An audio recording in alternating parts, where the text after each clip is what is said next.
There we go. Hey, what's up? My name is Stephanie. I'm with The Hidden Agenda, and I'm chilling here with Steven from Anberlin.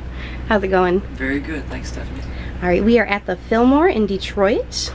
I just saw openers kicking off. Sounds pretty good in there. Yeah, CB7's incredible. Like, they're just really like an 80s dance beat, Depeche Mode-ish, so I really like it. It's very cool. And so I know you've only been on this tour for like a week. Yeah. But was wondering if there's any highlights yet, or memorable, maybe embarrassing moments? Not really embarrassing, but like I've never been to a 30-second Tomorrow show. Like, we've played with them several times, like in Australia, you know, or big festivals, but we've never went to a show. So the other night when we came for our first time, everybody's in blood, and we just were like, what the heck is going on? I have no idea. And then we were just like, we went and looked at all their videos. We were like, what? Why is everybody in blood? We don't get it. And so then we soon figured out there's a theme every night, and we did not know that. So what's the theme tonight? Sports. Sports. Red Wings and sports, and I saw Yankees jerseys and all this stuff. So. I missed that memo. yeah, you should go get a hat from across the street. There we go. Represent, huh? Detroit. Woo. So, what was it like working with Brendan Obrien on Dark is the Way, Light is the Place? He was incredible. I mean, he worked with Bruce Springsteen and Tom Petty and B.B. King and Pearl Jam and Stone Temple Pilots, so he's just out of our league amazing, and he's just a sweetheart and a good friend, and I really feel like he brought the best out of all of us. Very cool. So do you happen to have a favorite song to play live off of Dark is the Way, Light is the Place? Probably right now, Impossible, just because that's the one everybody sings along with, and for me it's all about, you know, how many people are singing along, because like that's so invigorating. It's not about what you like, or, you know, it's all about like who's, you know, like if the crowd's into it, then I'm into it. Very cool. So I really like the video for Impossible. Thank you. And I was wondering, is that all CGI in there? No, those are all real BBs that really taste like metal when they thrust up against your face. Oh my goodness. Pretty gross. We had to do it like 10 times. Did anybody like slip and fall with those little things running around? No, but like when they would throw the BBs at you, it would just, I mean, literally they were pelting you, so you just had to stand there and pretend like, oh, it didn't hurt. Yeah. It's not a big deal. That's so cool. I totally thought that was CGI. That's really right cool at how the they did end, that. just when they crumble, that's CGI'd, obviously, because we can't find two people to crumble, but right. Other than that, yeah. Very cool. So do you happen to know what your next video will be? I don't. No, not yet. What would you like it to be?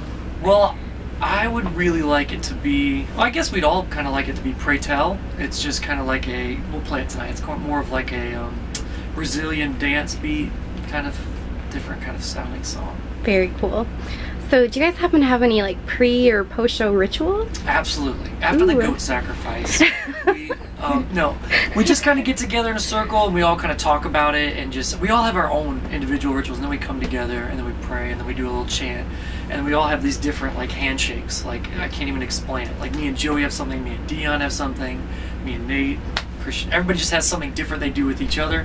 So it's kind of cool. It's just camaraderie. I mean, we've been such good friends for like years now, so I mean, we kind of know each other. Yeah, you guys like grew up together, right, in high school? 3 of us did, yeah. Me, Dion, and Joey. Yeah, I used to pick on Joey all the time. Did you? Yeah, he was like a metal kid, you know, like he had long hair, was like wearing Metallica shirts, and I used to make fun of him, so.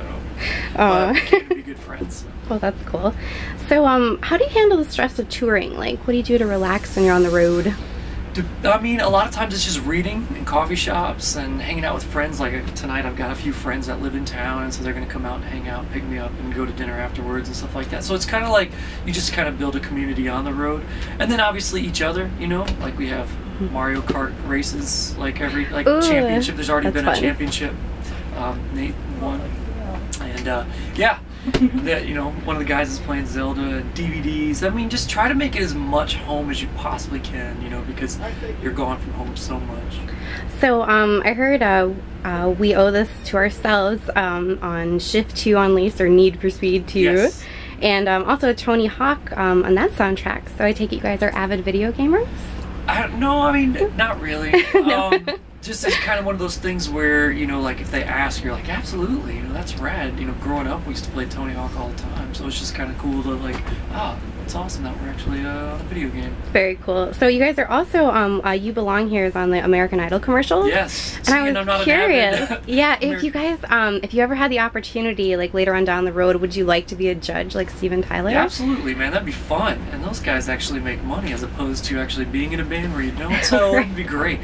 No, I don't know how I'd feel about being a judge, just because it'd be a little bit different. Just because like I'm like, wow, we're actually making a celebrity. You know what I'm saying? You're it's not like they worked for it. They actually stood in line and sang a few bars. And it's just you're actually like changing someone's life. So I would have to be super, super impressed. You know, like I would, you know, if somebody would have to really impressed me for me to, you know, get my vote. I'd probably be like the Simon. The Simon? No, not you. Well, he was the most entertaining one. That's true. So I'll be the cruel, evil one or something. So I'm going to switch it up a little bit. I just read an article in Rolling Stone about the kill team in Afghanistan, and I was wondering, what are your thoughts on the war on terror?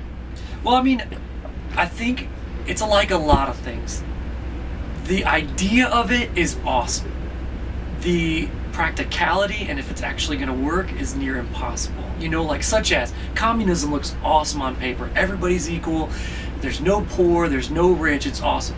But we're humans. We're all greedy. Communism will never work. I don't care if it's in China or if it was in communist Russia. It's never going to work just because we're humans.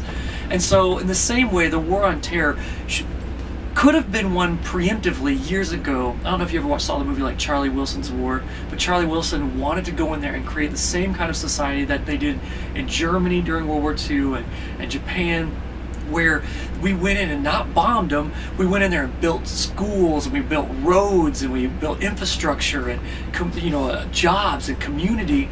We could have done that years ago, but we didn't. We just let them rot. And so what happened? Well, because of miseducation, everyone hates Americans. They were bred on that. They need an enemy. They need a common enemy to hate and destroy and loathe. And then you bring in religion where it's an extreme, and then you add all this, you know, together.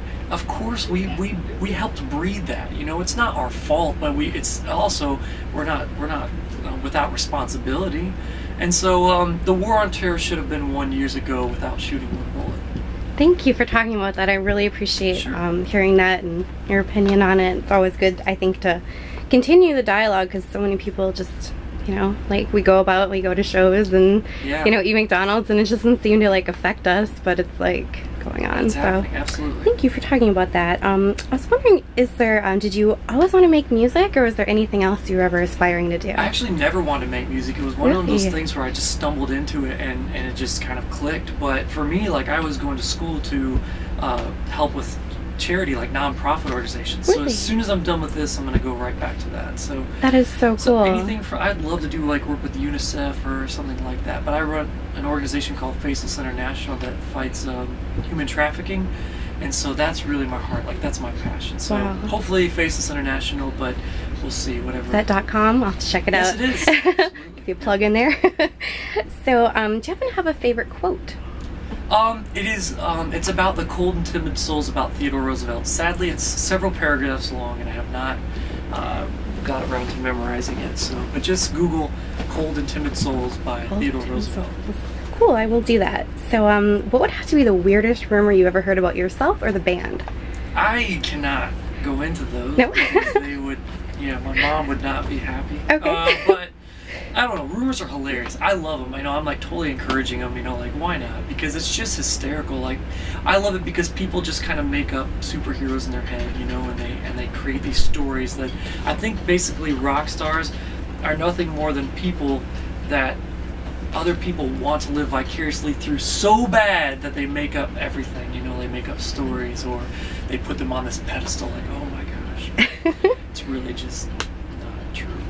So why do you think people care so much if you guys are a Christian band? Like, why does that seem to matter? Because we're human and we love categorizing, and we love to be able to put things in a box because it scares us if we can't. You know, there's some people that don't want to think about how big our universe is because it scares them, so they put it in this nice little box like, oh, you know, like humans thought that everything revolved around the earth till like a couple hundred years ago because we are so have to have everything neat and organized. Like Bob Dylan is a political folk artist, you know, he was like, no, I'm not, I'm playing music, that's what I do, you know. And so, but they had to, you know. It's just like everybody has to put genres and labels, or they just get freaked out, you know. And so I'm fine with that. You know, people can just label us whatever they want. If it makes them sleep better at night, then hey, go for it. You rock regardless. Thank you. So I know we got, oh, it's 10 minutes now, so I gotta let you go. But one last thing, is there anything you'd like to say directly to your fans? Yeah, thank you so much for just being a part of this entire journey, this entire ride. Absolutely appreciate it. Just every time that you come to a show and sing along, you give us one more reason to stay around. So thank you very much. All right, well, thank you so much, Stephen. Can't wait for the show. All right, see you tonight.